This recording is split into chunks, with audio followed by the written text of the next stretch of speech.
디딤돌이라는 것이 무엇이죠? 어떤 높은 곳으로 올라가기 위해서 중간 거침돌, 중간에 이제 다리 역할을 하는 곳이죠. 또는 계곡을 지나갈 때 디딤돌 역할을 하는 것들도 좀 있죠. 제가 요새 물론 예전부터 많이 워낙 그런 기사들, 뉴스들이 워낙 많이 나오니까 이제는 오히려 감흥이 좀 떨어진 것 같지만 어느 순간부터 한국 교회가 적어도 눈에 비쳐 보이기에는 하나님께 나아가는 데에 디딤돌이라기보다는 거침돌이라고 느껴질 때가 더러 있기도 합니다. 워낙 많은 언론 매체에서 모든 언론 매체를 다 망라해서 교회의 비위 사실과 어려움들, 그리고 그 가운데 있는 수많은 장애물들을 보도하고 있죠. 불과 올해만 하더라도 여러분 추적 탐사로 보도한 것들이 꽤 있죠. 작년도 있었습니다. 재작년도 있었습니다. 이제 더 심각한 문제는 이제 더 이상 한국 사회에서 이단과 교회를 구분하지 않는다는 게 더 심각합니다. 여러분, 그 한국 개신교 인구 통계를 낼 때 통계청에서 이단과 개신교는 함께 분류하고 있습니다. 여러분이 알고 있는 기독교인 숫자, 개신교인 숫자에는 이단이 들어가 있습니다. 그리고 교회는 급격하게 감소하고 있지만 이단은 급격하게 증가하고 있습니다. 어느 순간에는 이단의 숫자와 개신교인 숫자가 비슷해질 겁니다. 그런 날이 올 겁니다. 그러면 세상은 교회라는 이름을 붙들고 잡고 있지 않습니까? 또 그것도 또 목사도 있지 않습니까? 얼마 안 남았습니다, 여러분. 그날이 얼마 안 남았습니다. 우리가 불과 10년 전, 20년 전, 아니요 5년 전만 해도 상상할 수 없는 일들이 한국 사회에서 벌어질 겁니다. 제가 너 그렇게 되라고 주문을 외우고 있는 거냐? 그렇지 않습니다. 여러분, 2020년부터 2024년까지 통계가 나왔는데 개신교인 숫자 200만이 줄었습니다. 200만. 근데 제가 아까도 말씀드렸듯이 이단의 숫자는 급격히 늘고 있습니다. 그러면 얼마나 더 줄었다는 겁니까? 그 통계 안에 이단이 들어가 있다니까요.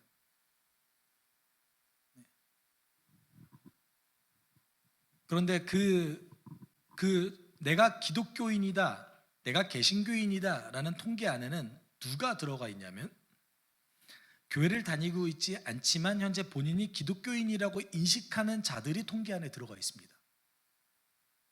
다른 말로 하면 설문조사 자체에 본인이 개신교인이라고 밝히면 그 통계에 들어가 있는 거예요. 그럼 다른 말로 하면 본인이 개신교인이라고 느끼지만 교회를 다니지 않는 분까지 포함되어 있다는 것이죠. 그 개신교인 숫자 안에. 그러면 어떤 숫자가 빠져나간 겁니까? 이제는 자신이 개신교인이라고조차 밝히지 않는 자들이 200만이 줄었다는 얘기인 거예요.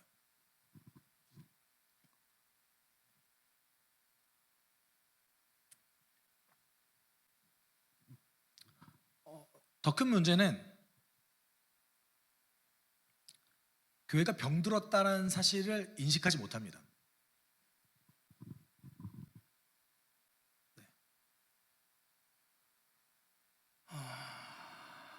제가 굉장히 거북해하는 것들이 있습니다. 제가 되게 걱정스러운 것 중에 하나 뭐냐면 제가 너무 한국교회 비관론자일까봐 여러분에게 그렇게 비춰질까봐 그럴지도 모르겠습니다. 제가 진단하는 건 그렇습니다. 그럴 거다. 그런 시대가 올 거다. 그리고 제가 신학교 다닐 때 생각했던 그것이 더 급격하고 더 빠르게 현실로 다가오고 있습니다. 제가 주일학교 사역을 할 때 수많은 교회에서 청소년부가 사라질 거다. 그럴 수밖에 없다. 라고 생각했습니다. 현실로 다가왔죠. 여러분, 지금 20대 이하 청소년 주일학교의 한국교회 기독교인 숫자의 퍼센테이지가 몇 퍼센트인 줄 아십니까? 5에서 7%를 얘기하고 있습니다. 근데 그것이 급격하게 줄어들고 있습니다. 나이가 어릴수록 점점 더. 5% 미만이면 선교지에 준하는 퍼센테이지입니다. 여러분이 생각하는 수많은 선교지들보다 이제는 한국 교회의 퍼센테이지가 점점 더 급격하게 줄어들고 있죠. 수많은 사람들이 20세기 한국 교회 부흥을 가지고 굉장히 놀라하면서 그것에 관련된 수많은 논문들이 터져 나왔었습니다. 90년대 후반까지만 하더라도 미국의 수많은 신학교들은 한국 교회를 본받으라고 얘기했습니다. 근데 이제 우리는 유럽, 미국 전체를 통틀어서 가장 급격하게 소멸해 가고 있는 교회의 현실을 한국 사회에서 보고 있습니다. 제가 거북해하고 있는 것들 중에 하나는 뭐냐면 부흥이라는 단어입니다. 우리 솔직하게 놓고 얘기합시다. 성장하는 교회 안에서, 적어도 숫자가 성장하는 교회 안에서 안 믿는 자가 회심해서 교회 성도로 들어오는 비율이 몇 퍼센트입니까?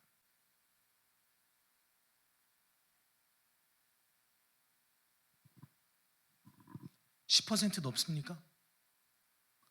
제가 알고 있는 한국 교회 통계 중에서 가장 건강하다고 소문난 교회의 퍼센테이지가 20%가 넘지 않았습니다. 이거 엄청난 거예요. 20%는.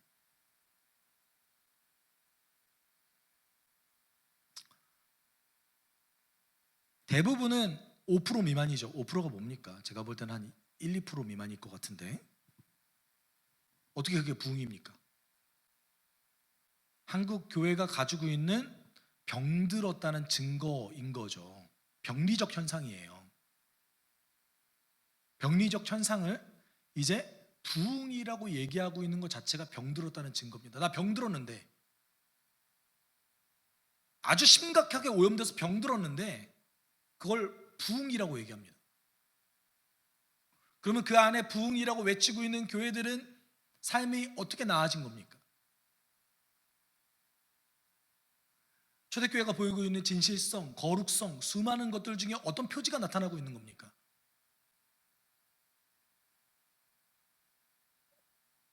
저는 마음이 굉장히 힘듭니다. 그런 마음을 들었을 때 어떤 마음까지 드냐면,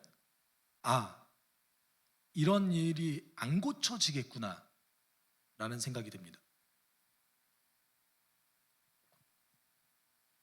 제가 좀 비관적이죠. 죄송해요. 제가 느끼는 건 그래요.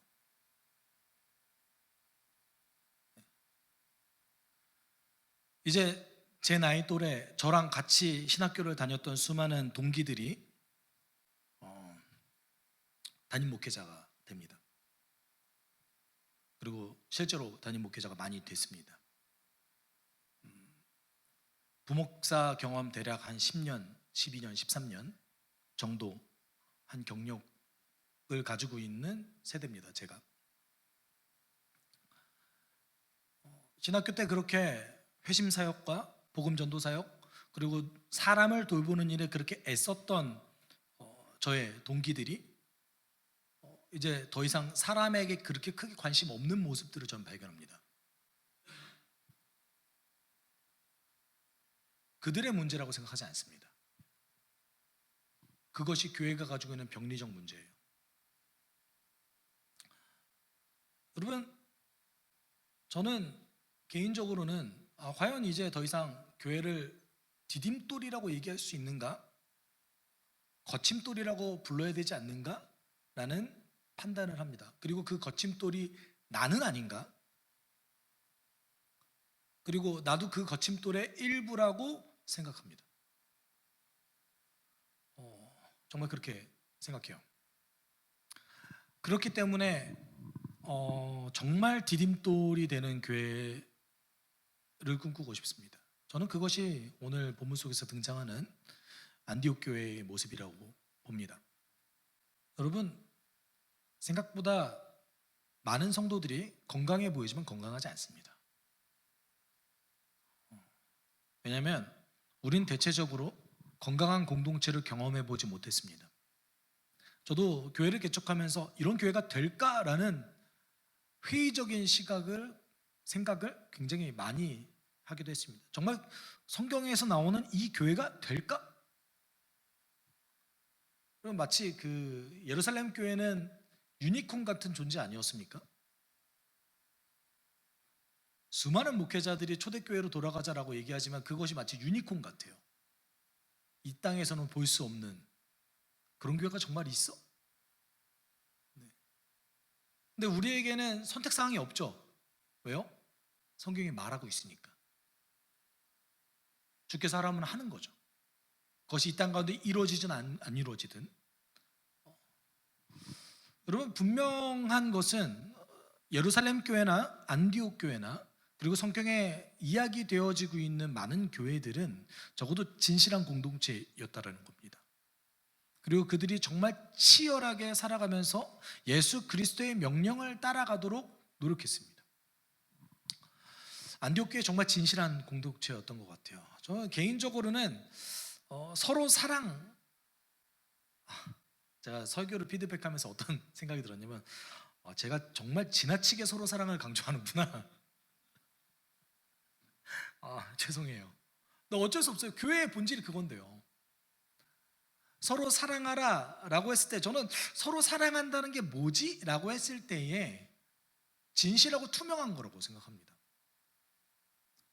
우리는 이렇게 나름의 벽이 있잖아요. 정말 서로 사랑할 때는 거절하는 것도 투명하게 할 수 있어야 된다고 생각해요. 거절해도 그렇게 기분 나쁘지 않은. 그리고 내가 가지고 있는 성품이 그대로 드러나도 괜찮은 공동체. 보통은 그런 사이는 누구들만 형성합니까? 가족만 그러죠. 가족만. 내 진짜 모습을 볼 수 있는 곳이 어디예요? 집이잖아요.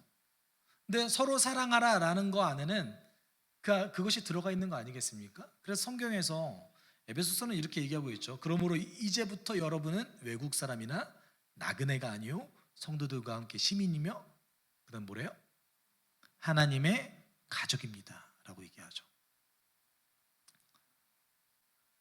여러분 어떠십니까? 그동안에 여러분이 적게는 1, 2년, 많게는 수십 년을 교회를 다니셨는데 교회를 이렇게 가족이라고 느끼십니까? 집과 같으신 것 같아요? 저는 아직 집과 같지는 않은 것 같습니다. 그 정도까지 진실함과 투명함을 교회 안에서 보이지는 못했던 것 같습니다. 가족처럼 느꼈지만 가족이 된 적은 별로 없었던 것 같습니다. 물론 아주 친밀했던 소수의 몇 사람과는 그런 관계를 형성할 수 있었겠지만 교회가 가족이 됐다? 공동체가 가족이 됐다까지는 아직 이르지 못했던 것 같습니다. 우리가 감사할 일이죠. 성장하고 가야 될 길이 이렇게 많다라는 게 하나님 얼마나 더 큰 은혜를 부어주시려고 그러지 않습니까? 네. 안디옥 교회는 이랬던 것 같아요. 확실히 진실했던 것 같습니다. 예루살렘 교회도 그랬던 것 같습니다. 그들은 서로 시간을 내서 만나는 것이 너무나 자연스러웠고 투명했고 진실했을 것 같습니다. 근데 이 안디옥 교회가 시간이 지났을 때 어떤 굉장히 특별한 몇 사람들이 교회를 방문했는데 그들이 선지자들이었죠. 근데 그 선지자들이 놀라운 얘기를 전합니다. 그때 선지자들이 예루살렘에서 안디옥에 이르니 그 중에 아가보라 하는 한 사람이 일어나 성령으로 말하되 천하에 큰 흉년이 들리라 하더라. 글라우디오 때에 그렇게 되니라. 여러분 신약 성경에도 선지자들이 등장합니다. 그런데 이 선지자들이 구약 성경에서 얘기하는 그 구약의 선지자와 동일한지는 솔직히 알 수 없어요. 저 개인적으로는 동일하다고 보지 않습니다. 왜냐하면 사도들이 있기 때문에 그렇죠. 그런데 이제 신약학자 중에 한 사람인 피츠마이어 같은 사람은 그렇기 때문에 신약의 선지자들은 영감이나 은사를 받은 설교자다라고 정의 내리기도 합니다. 순회하면서 설교했던 것은 분명한 것 같아요. 그리고 그들이 집단적으로 행동을 했고 그 집단적인 행동을 통해서 성령의 은사가 잘 드러났던 것도 확실한 것 같습니다. 초기 교회 안에는 이런 성령의 은사들이 자주 일어났던 것 같아요. 그리고 그 은사가 잘 발현되는 종류의 사람들도 역시 있었던 것 같습니다. 목회 서신에 보면 그럼에도 불구하고 선지자가 등장하지 않죠. 그 이유는 선지자가 한 교회에 머무르지 않았던 것 같기 때문에 그렇습니다. 그러니까 그 소아시아 근처, 로마 제국 근처, 그다음에 마케도니아까지도 순회하면서 사역을 했던 것 같습니다.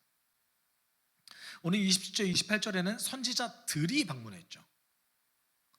선지자들이 방문해서 그곳에서 아마도 모임을 가졌던 것 같아요. 예배를 했던 것 같습니다. 그때 아가보라는 사람이 일어나서 성령으로 말했어요. 이 사람에게 성령의 영감이 일어나는데 한 가지 예언을 했습니다. 무슨 예언을 했죠? 큰 흉년이 들 거다. 큰 흉년이 들 거다. 여러분 실제 역사에서 이런 큰 흉년이 일어났을까요? 안 일어났을까요?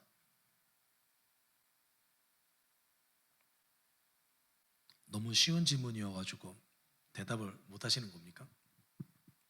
글라우디오 황제가 그렇게 무능력 황제가 아니었거든요. 이 사람이 황제를 억지로 된 사람이에요. 원래 황제가 될 사람이 그러니까 우리로 따지면 황태자죠. 황태자가 암살을 당했는데 그 암살을 당할 때 같이 있었던 사촌 동생이었어요. 근데 이제 이 글라우디오는 황태자가 암살을 당할 때 커튼 뒤에 숨어가지고 살아남은 사람이에요. 그런데 이 글라우디오 황제 때의 문제가 뭐였냐면 너무 기근이 많이 들었어요. 황제가 됐던 첫 해에 로마 전역에 기근이 들었고요. 5번째 해에는 그 이집트에 기근이 들었다는 기록이 있습니다. 그리고 9번째, 11번째 해 때는 8번째, 9번째 해에는 그리스 지역에 기근이 들었고 그리고 그 뒤에 2번 더 로마 제국 전체에 아주 큰 흉년이 들었다라고 얘기하고 있습니다. 이게 정확하게 기록되어져 있어요. 그러면 이 글라우디오 황제 때의 기근이 계속해서 벌어졌다는 것이죠. 제가 말씀드린 것만 해도 이 사람이 대략 통치 10년 정도는 이 흉년, 기근을 헤쳐나가기 위해서 노력했던 황제였던 거예요. 여러분 고대 시절의 기근이라고 하면 굉장히 두려운 일이죠. 여러분 현대사회 속에서도 20세기까지 기근 때문에 수많은 사람들이 생명을 잃었습니다. 가까운 예로 북한이 고난의 행군을 지나갈 때 대략 통계된 거로만 30만에서 60만의 사람이 아사했다고 그러죠. 그다음에 소련에서 1930년대에 대기근이 일어나가지고 수백만 사람이 죽었죠. 중국에서 기근이 일어나서 거기는 스케일이 좀 다른 것 같아요. 1000만 이상 아사했죠. 20세기만 하더라도 기근이 벌어지면 엄청난 피해가 일어났습니다. 조선시대에 일어났던 17세기에 있었던 경친 대기근 때 인구 1400만 중에 100만 명이 아사했다고 얘기해요. 근데 그것을 기록했던 선비가 어떻게 기록했냐면 임진왜란보다 더 심각하다. 고대 사회뿐만 아니라 얼마 전까지만 하더라도 흉년과 기근은 전쟁보다 심각한 피해를 야기하는 굉장히 우리가 절대 바라지 않은 재앙인 거죠.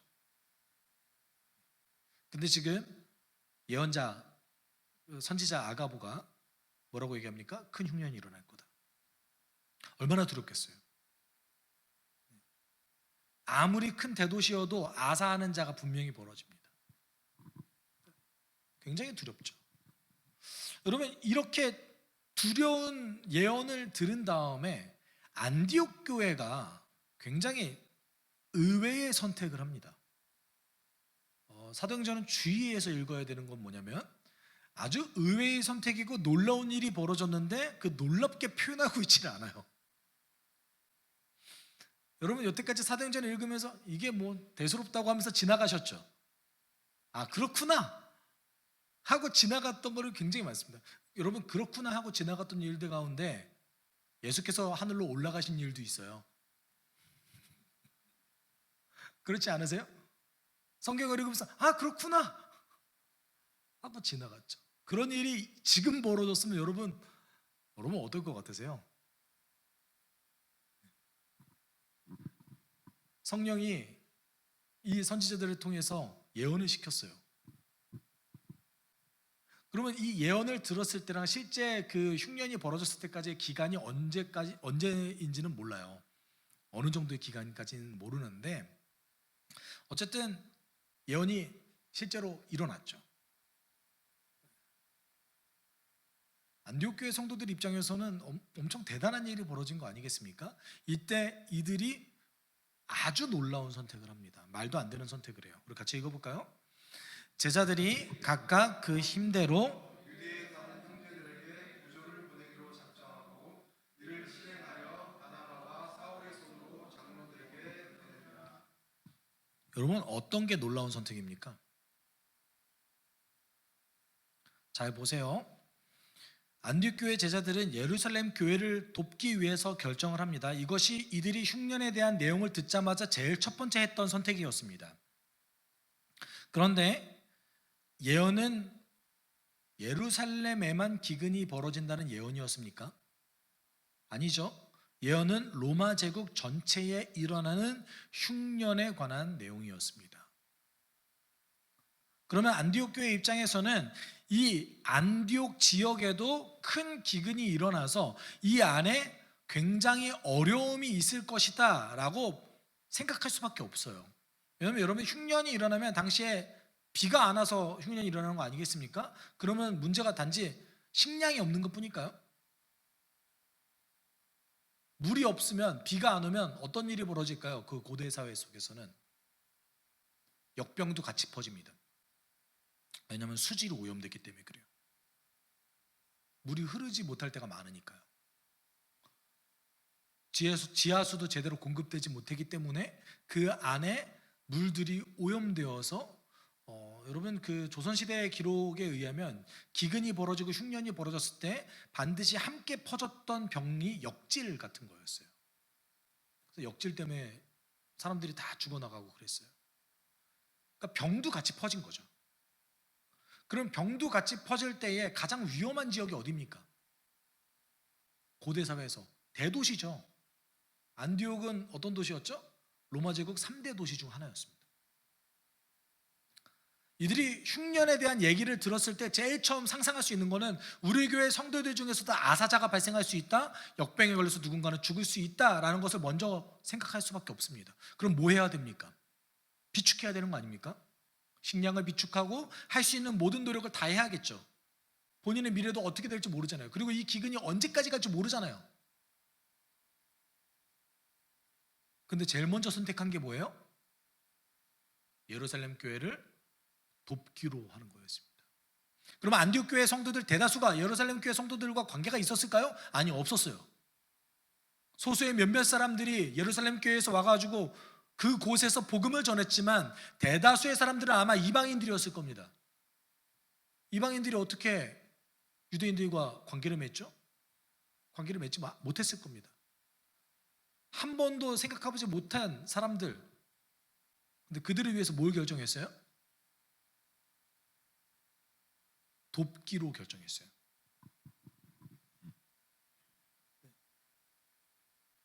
앞서 말했듯이 고대 사회의 기근은요, 끔찍한 일입니다.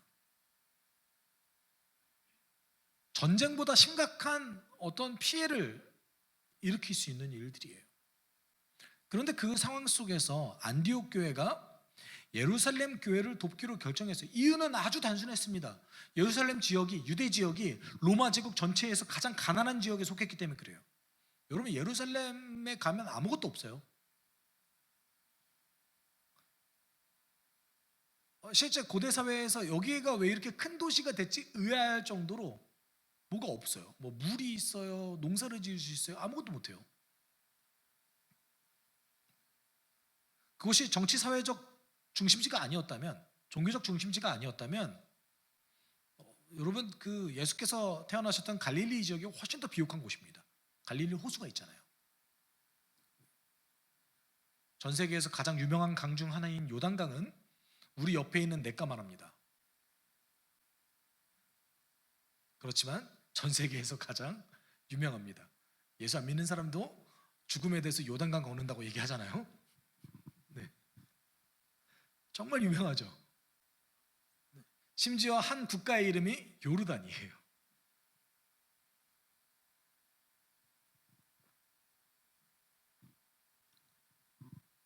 가장 척박한 곳, 무역의 통로가 아니고서는 그 어떤 역할도 할 수 없는 그곳, 가장 가난한 곳 중에 하나였어요. 그곳을 위해서 뭐래요? 돕기로 결정한 것이죠.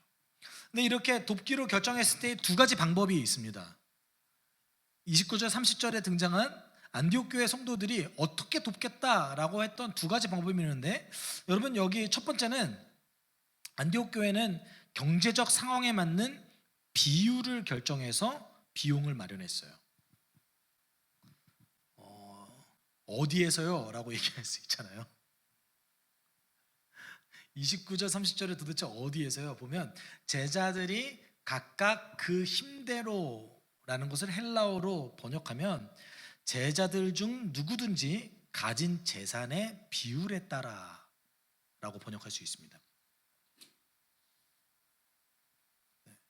그러니까 각각 힘대로 자기가 원하는 만큼, 나는 많이 가졌으니까 많이 내고 적게 가졌으니까 조금 내고, 이게 아니라 비율을 정한 거예요. 자기가 가진 재산에 맞는 비율을 정한 거예요. 그러면 성경적으로 각 재산에 맞는 비율을 정한다 라고 하면 어떻게 정했겠습니까? 그리고 여러분, 잘 생각해 보시면 안디옥 교회 가난한 성도들이 적었을까요? 많았을까요?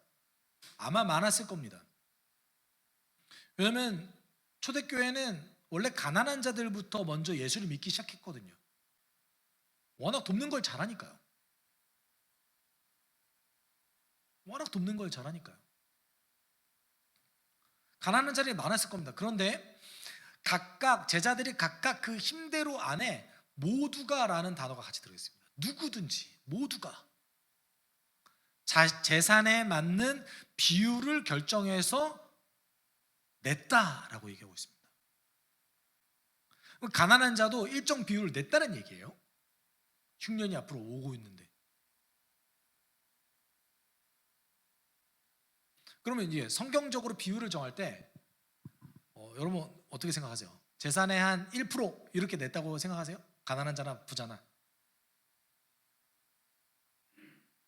자, 생각해 보세요. 그럼 예를 들어서 1,000만 원 가진 사람의 1%와 내 자산이 1억을 가진 사람의 1%는 누가 돈을 더 많이 내요?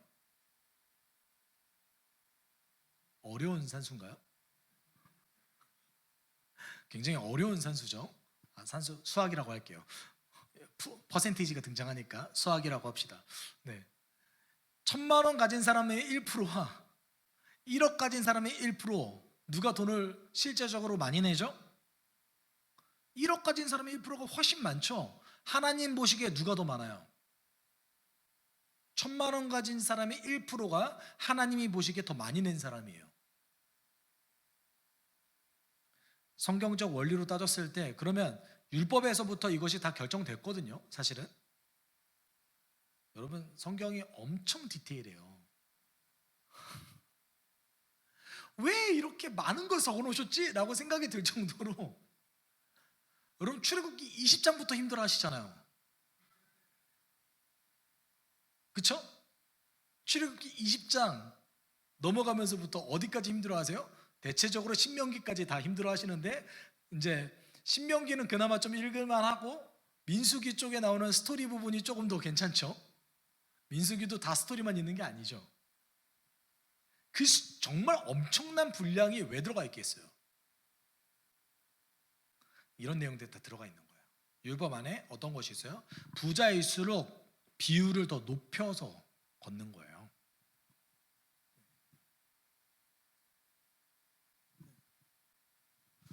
그러면 이 안디옥 교회가 했던 방법은 무엇입니까?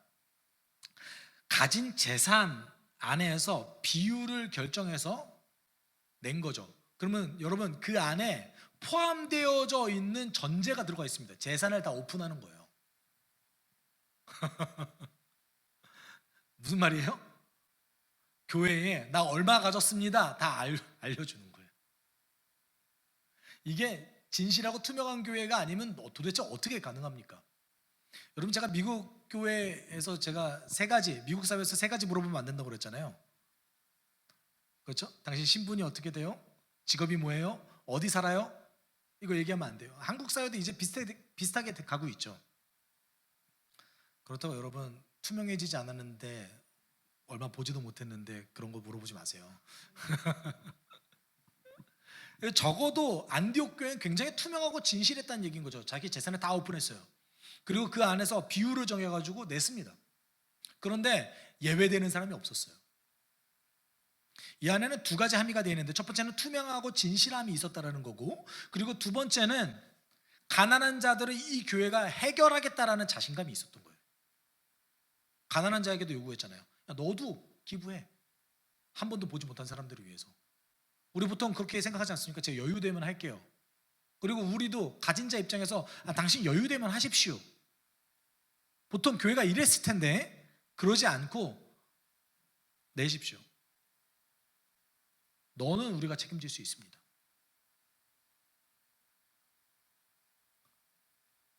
이 자신감인 거예요.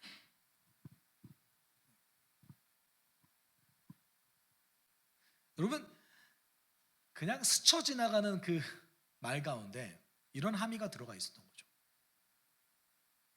두 번째 방법은 뭐였습니까? 두 번째 방법은 교회의 이름으로 대표자를 보냈어요.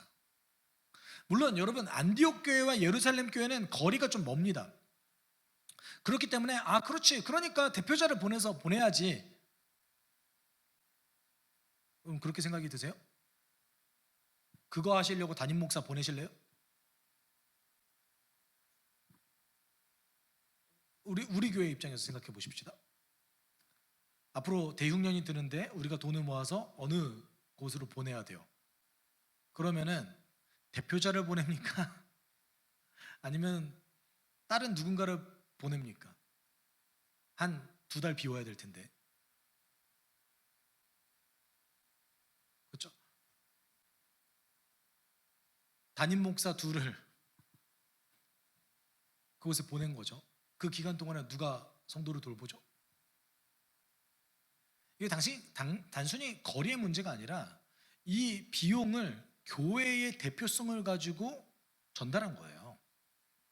그런데 당시 교회는 다 이렇게 했습니다. 예루살렘 교회부터 다 이렇게 했어요. 여러분 실제로 예루살렘 교회의 모습을 봤을 때에 사도행전 4장 34절 35절에 이런 내용이 있습니다.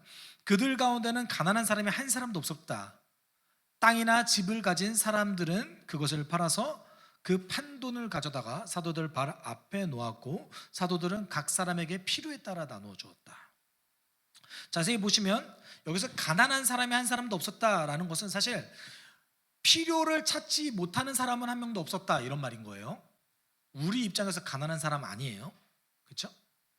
근데 필요를 찾지 못하는 사람, 돈, 그 다음에 뭐 먹을 거, 입을 거, 그리고 그곳에 가서 거주할 곳을 찾지 못하는 사람이 단 한 명도 없었다. 예루살렘 교회 내에서. 예루살렘 교회가 가난한 지역이었음에도 불구하고. 그런데 이들이 썼던 방법이 어떤 거죠? 자신의 것을 팔아서 본인이 직접 주지 않고 어떻게 했어요? 사도들 발 앞에 놓아냈어요. 그러면 제가 여기서 질문 드릴게요. 그러면은 자신의 재물을 팔아서 사도들 앞에 갖다 놨는데, 그럼 이들은 내 옆 사람을 안 도왔을까요? 내가 날마다 만나는 사람의 어려움을 안 도와줬을까요? 도와줬겠죠. 그건 아예 기록조차 하지 않았어요. 도와줬겠죠. 여러분의 인생 가운데 바로 옆에 사는 사람이, 아니면 교회 안에서 어려움에 처해져 있는 사람이 어려움이 있다면 돕지 않겠어요? 만나서 돕잖아요. 그렇죠? 그것과 별개로 이들이 자신의 재물을 팔아서 사도들 앞에 내놓은 거예요. 왜요? 내가 하면 내 선행이 되지만 교회가 하면 주의 영광이 되니까요. 사도행전 2장 47절 같이 읽어볼까요? 그래서 그들은 모든 사람에게 호감을 샀다. 주님께서는 구원받는 사람을 날마다 더하여 주셨다. 안디옥 교회가 썼던 이 방법은 예루살렘 교회도 동일하게 했던 방법일 겁니다. 가지고 있는 재산에 맞춰서 비율을 정하고 그 비율을 걷게 만들었을 거예요. 물론 예루살렘 교회는 이렇게 모든 사람이 함께 다 거두세요 라는 어떤 그건 없었을 겁니다. 그렇지만 안디옥 교회가 있었던, 얘기 들었던 그 흉년이 너무나 컸기 때문에 이런 일이 벌어진 것이죠. 여러분, 제가 궁금했던 것은 이런 방법 좋죠. 그리고 개인적으로는 이 안에서 원리를 좀 찾을 수 있는데, 여러분 개인적으로 마음 가운데 누군가를 후원해야겠다라는 마음, 어느 단체에 후원해야겠다는 마음이 들으신다면 교회에 선교헌금 하십시오. 지정헌금 하셔서. 그래서 주의 이름이 높아질 수 있도록 한번 고민해 보십시오. 저는 누군가를 돕고자 하는 마음 반드시 성령께서 주셨을 거라고 확신하는데, 방법이 지혜로우면 더 좋지 않겠습니까? 교회들이 썼던 방법은 여기에 있었습니다. 네. 제 궁금점은 여기에 있었어요. 그러면 그들이 어떻게 이렇게 선택할 수 있었지에 있었습니다. 여러분 생각해 보시면 심각한 위기가 우리 공동체 가운데 다가올 확률이 굉장히 높은데, 그럼에도 불구하고 어떻게 이 사람들은 더 어려운 사람들을 먼저 생각했지?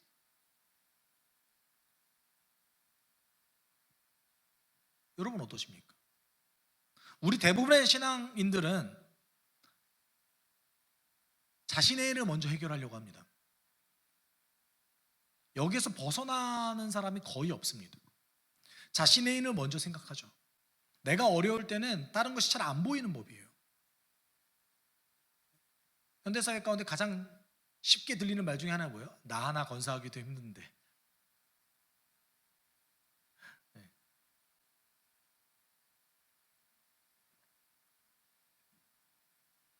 근데 안디옥 교회가 어떻게 이렇게 결정했을까요?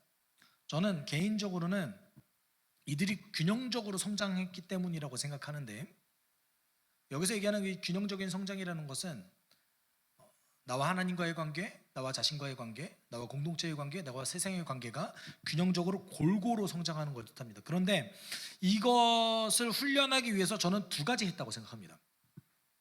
아주 큰 범위로 두 가지라는데, 첫 번째는 시간의 사용을 훈련했다고 생각합니다. 네. 시간을 어떻게 쓰느냐가 훈련된 거예요. 여러분 현대사회 바쁘죠? 안 바쁘시면 바쁘시잖아요. 고대 사회는 안 바빴을까요? 한국 사회도 주 5일제 언제 됐죠? 아마 이들은 휴식이 있었을까요? 어떻게 생각하십니까? 8시간 근무했을까요? 아니면 한 12시간 근무했을까요? 그럼 예배를 도대체 언제 드린 겁니까? 기록에 의하면 보통 오전 일찍 예배 드렸습니다. 그리고 일 나갔어요.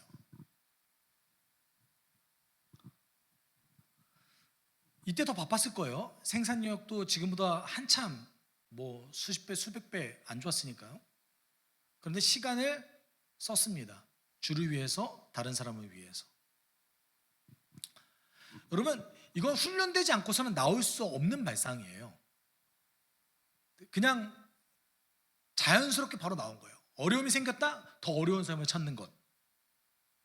이게 아주 자연스럽게 나온 거예요. 왜냐하면 평소에 그들이 남을 위해서 시간을 써왔던 시간들이 있기 때문에 그래요.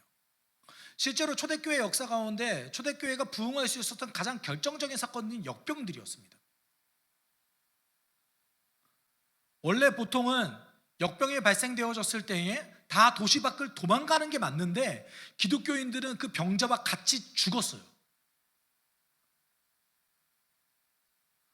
여러분, 그 디오니시우스라는 사람이 이런 기록을 남겼어요. 이 사람만 기록이 남긴 게 아닙니다. 키프로스, 그 다음에 심지어는 로마 황제조차도 기독교인의 행위에 대해서 기록을 남겨놓은 게 있습니다. 현재 기록된 게. 근데 이렇게 기록해놨어요. 역병이 들었을 때에 그들은 위험을 무릅쓰고 아픈 자를 도맡아 그리스도 안에서 모든 필요를 공급하고 섬겼습니다. 그리고 병자들과 함께 평안과 기쁨 속에 생을 마감했습니다. 우리 형제들 가운데 가장 뛰어난 사람들이 이런 식으로 목숨을 잃었습니다. 큰 경건과 강건한 믿음이 결신인 이런 죽음은 어느 모로 보나 순교와 다를 바 없습니다. 그럼 이게 어떻게 가능하겠습니까? 이 사람들은 평소에 시간을 주를 위해서 썼고 다른 사람들을 위해 썼지만 또 누구를 위해서 쓴 겁니까? 지역사회에 어떤 문제가 발생하자마자 항상 그 시간을 썼던 거예요.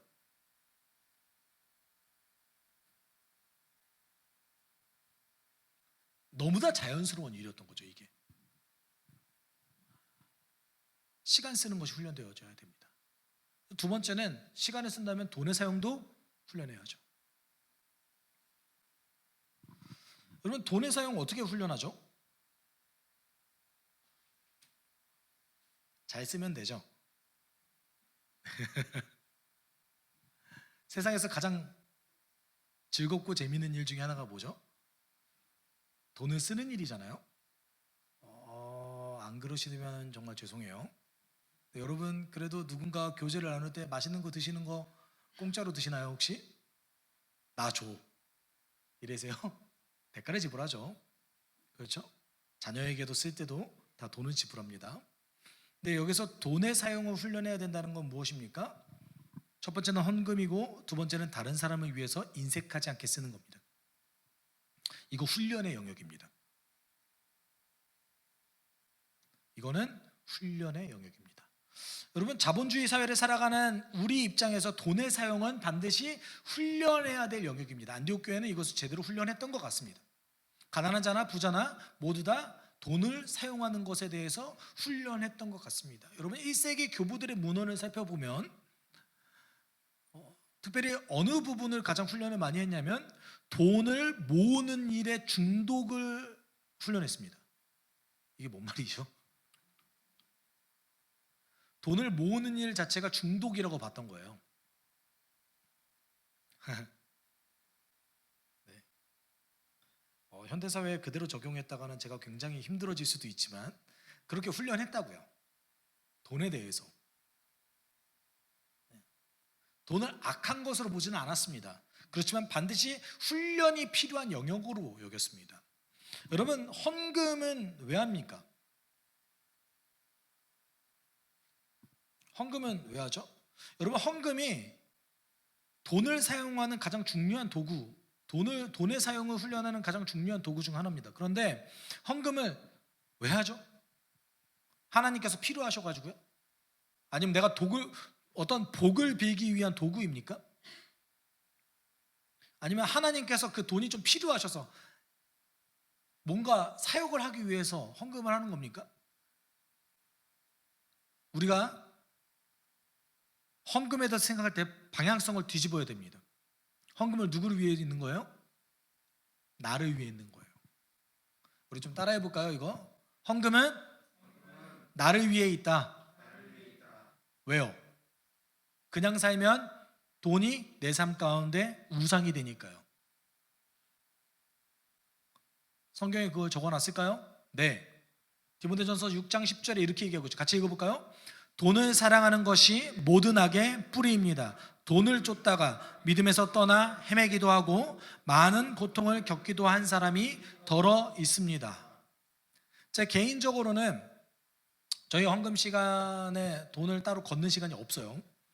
그 이유는 여러분을 배려하기 위한 것이 아니라 처음 신앙을 가진 분들을 최대한 배려하기 위해서 그 시간을 만들지 않은 겁니다. 제 마음속에 갈등이 있어요. 항상 이게 정말 옳을까? 하나님이 정말 옳다고 생각하실까에 대한 갈등이 있습니다. 나중에 어떻게 변화될지는 솔직히 저도 잘 모르겠습니다. 다만 성경은 뭐라고 기록하고 있습니까? 돈을 사랑하는 것이 일만하게 뿌립니다. 돈을 쫓다가 믿음에서 떠나 헤매기도 한다고 합니다. 여러분, 이 돈이 믿음을 떠나는 데 가장 결정적인 요소로 작용할 수 있다 라고 얘기하고 있습니다. 이런 의미에서 돈을 사용하는 것을 훈련하는 데 가장 적절한 훈련은 전 개인적으로 11조라고 생각합니다. 10분의 1이라는 금액은 어떤 분들에게는 굉장히 큰 금액일 수도 있습니다. 저에게도 큰 금액입니다. 작은 금액 아닙니다. 그런데 이 10분의 1은 제가 가장 어려웠을 때도 20분의 1은 없어도 살 수 있는 금액이기도 했습니다. 다만 20분의 1을 가지고 많은 것을 할 수 있는 금액이기도 합니다. 그것을 포기함으로 해서 어떤 것을 훈련하는 겁니까? 내가 주에게 10분의 9를 허락받아서 사용한다라는 것을 훈련하는 것이죠. 여러분, 헌금이 왜 헌금입니까? 내가 주님께 드리는 거잖아요. 근데 그 주님께 드리는 것을 사실 누가 사용합니까? 여러분이 보시기에 하나님이 사용하는 것 같으세요? 하나님이 사용한다고 하셔야죠. 사람이 결정해서 사용하는 것 같죠? 그렇죠?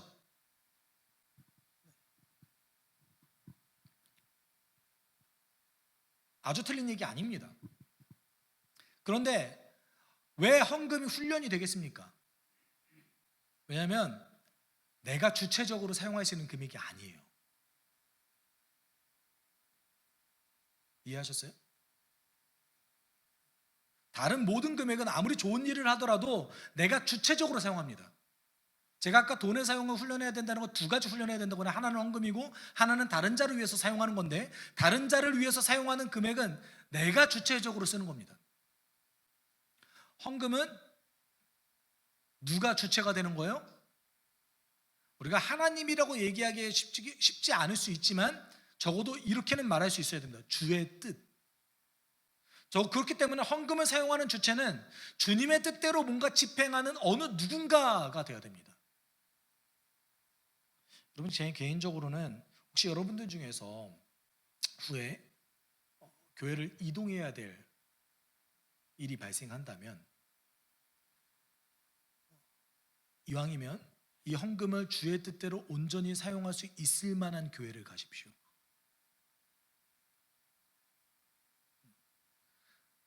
물론 나중에 이제 제가 헌금의 사용이 어떻게 돼야 되는가 아마 레위기 강의할 때 굉장히 깊게 다룰 것 같은데, 여러분이 생각하는 것처럼 정말 누군가를 돕기 위한 금액으로만 사용하는 것은 아닙니다. 그는 성도의 교제, 그 다음에 교회의 운영, 그리고 누군가를 돕는 것 다 포함되어 있습니다. 다만 적어도 헌금이라는 것은 사용의 주체가 누가 돼야 되는 거예요? 하나님의 뜻이 돼야 되는 거예요. 그래서 이 헌금이라는 것이 사용되어졌을 때 주의 영광이 드러날 수 있는 것, 주님의 교회가 세워지는 것, 성도들이 세워지는 것에 포함되어져 있어야 되는 것이죠. 이 두 가지 요소는 반드시 훈련돼야 될 요소고 초대교회 성도들은 이것을 반드시 훈련했습니다. 여러분, 이거는 2000년의 시간 동안에 훈련되었던 거예요. 뭘 훈련했어요? 시간을 사용하는 것, 돈을 사용하는 것을 훈련해 왔습니다. 우리 지금 이 순간 함께 기도했으면 좋겠습니다.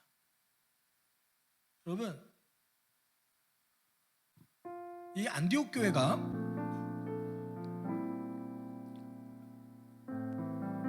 자신의 공동체에도 심각한 위험이 지금 다가오고 있음에도 불구하고 예루살렘 교회를 도울 수 있었던 이유는 무엇입니까? 그들이 하나님 앞에서 훈련되어졌기 때문에 그렇습니다. 여러분이 삶 가운데 결단해야 될 것은 나에게 주어진 시간, 나에게 주어진 돈은 주님의 것입니다 라는 것을 결단하는 훈련을 하셔야 됩니다. 여러분, 정말 내 시간이, 정말 내 돈이 주님의 것이라고 생각하십니까?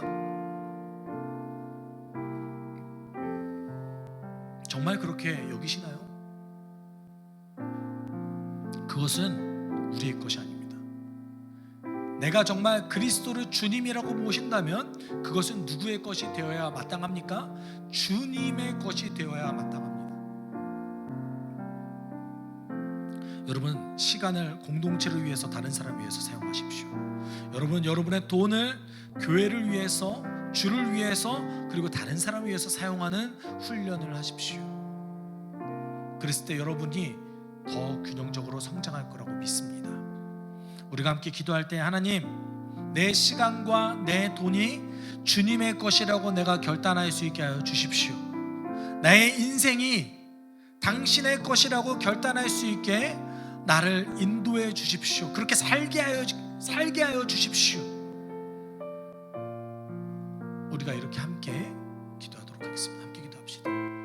사랑이 많으신 하나님 아버지, 감사합니다.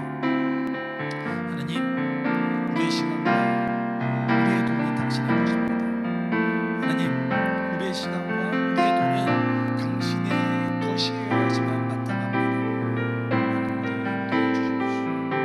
우리 가운데 수많은 어려움과 기쁨이 있지만 하나님, 당신을 온전히 따르기에 너무나 바쁜 일들이 있고 내 삶의 이슈들이 너무나 많이 있지만, 그럼에도 불구하고 당신께서 주셨던 인생, 당신께서 주셨던 수많은 그 경험들, 그 시간들, 하나님, 당신께서 주셨다면 당신을 위해서 사용할 수 있게 해주십시오. 예수님을 주님으로 모신다라는 것, 예수님을 나의 그리스도로 모신다라는 것은 나의 시간과 나의 돈을 당신의 명령대로 사용한다는 것이 포함되어져 있습니다. 하나님, 우리를 인도해 주셔서 하나님, 그것이 내 것이 아니라 당신의 것이라고 선언할 수 있게, 믿음으로 주장할 수 있게 우리를 인도해 주십시오. 하나님, 내게 주어진 것들, 하나님, 내 것이 아니라 당신의 것입니다. 내게 주어진 수많은 것들, 그 선물들, 하나님, 내가 유능해서 얻은 것이 아니라 당신께서 나에게 주신 선물들입니다. 하나님, 그것이 선물이라고 우리가 고백한다면 기꺼이 당신을 위해서 인색하지 않게 사용할 수 있는 결단을 할 수 있게 우리를 인도해 주십시오. 하나님, 지금 이 순간 이 시대 속에서 하나님, 돈을 내 맘대로 쓰고 싶고 시간을 내 맘대로 쓰고 싶은 유혹 속에 우리가 사로잡힙니다. 그것이 행복이라고 믿는 우리는 그렇게 살아가고 있습니다. 하지만 하나님, 진정한 행복은 우리의 시간과 돈이 당신의 주권에 달려있는 것이 진정한 행복이라고 우리는 고백할 수 있고 결단할 수 있고 믿을 수 있게 우리를 인도해 주십시오.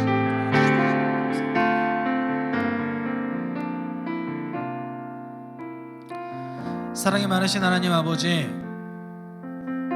내가 가진 시간과 내가 가진 돈을 내 마음대로 사용하는 것이 행복이라고 믿는 이 시대 속에서 당신께서 주셨기에 시간과 돈을 당신을 위해서 사용합니다. 그것이 내 삶 가운데 가장 중요한 가치이고 행복입니다라고 고백하는 성도들이 우리 숲속교회 가운데 일어나게 주님하여 주십시오.